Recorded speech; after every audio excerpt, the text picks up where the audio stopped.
Welcome to my 8th clip on the making of the John Smith Busker.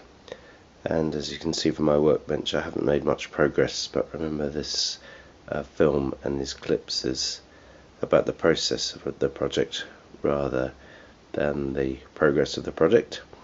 The flutes, the pipes, as you saw last time, were made with all the upper lips made, and the next important job to do is for me to chamfer the upper lips of all the pipe, and I found this was quite difficult to do when I took the pipe, difficult to get a nice straight chamfer across the top. So I've decided to do this using my electric sander, but I want all the pipes to have a nice even straight line chamfer across the top of the upper lip. And so I've decided I needed to do something to my sander, so what I've done is I've encased it in this rather rickety wooden structure. I've made a wooden box that the belt sander just sits in, and then I've made a ledge here which has a shelf more or less at roughly 8 degrees, which my reading has told me should be about the right slope for the upper lip chamfer.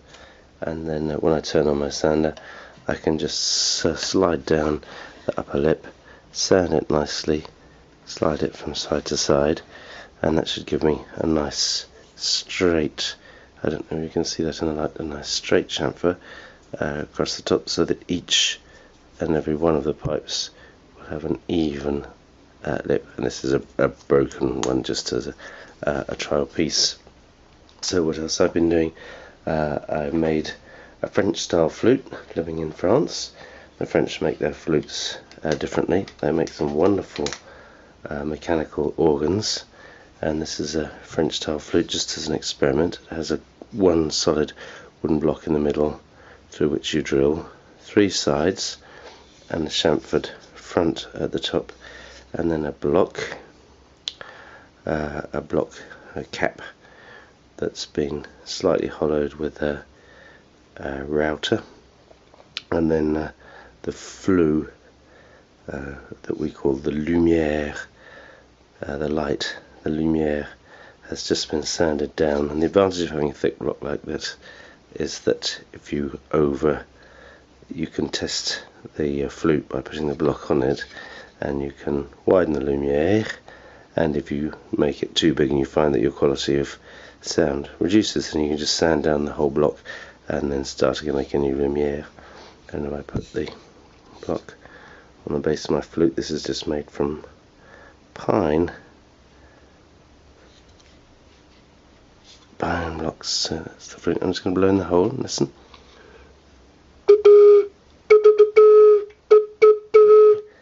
I don't know if I've got the block nicely lined up. I think that's about the best I could do. Try again. And that's an A at 440 Hertz. So other than that, I found a woodworking shop in Paris where the woodworker throws away masses of scraps of wood and welcomes anyone that wants to go down his dustbin. So my sounding block is made from scraps of wood recuperated from the local woodworker's bin. I have found leather for my pillows, and that was a fascinating trip. I went around various suppliers, wholesalers in Paris, around the Bastille area, and found some beautiful leather with what in France they call the croûte, the rough side, the side that was facing the meat, the inside, and then the outside, the worked outside, which is the fleur de peau in French. I don't know the name of the 2 sides of leather in English. So that's leather to make my bellows with. And again, having to work with French materials, I'm sticking to my John Smith plans as closely as I can, but having to work with French materials, I've found some glue. It's again an animal product. This is animal glue that has to be diluted with water and boiled for simmered for 20 minutes or so, and it'll make a liquid glue. But the advantage of it is that as it stays liquid when it's warm, it's very easy to work. You you can put it on quite thinly. As soon as it's cold, the glue is dry. But if you need to re-glue, you just run an iron over it, and you can peel it off and re-glue. So that's what I'm going to use to glue my leather to the bellows. And then I have found shellac, which we call gomlac in French. Shellac, that will be to line the inside of the tracker bar and make sure that it is completely and utterly leak proof. And this comes from a shop called Sennelier, which is on the banks of the River Seine, just across from Notre Dame, a beautiful old-fashioned art suppliers. And Monsieur Sennelier, who made until several years ago all of the colours and paints himself, was in the shop and sold me a bottle of his gomlac shellac so that I can line it inside of my pipes. So the next job is to chamfer all of the pipes and then continue with the rest of my project. Thanks for watching, and if you're building a busker yourself, leave a message on the message section of my channel. Bye bye.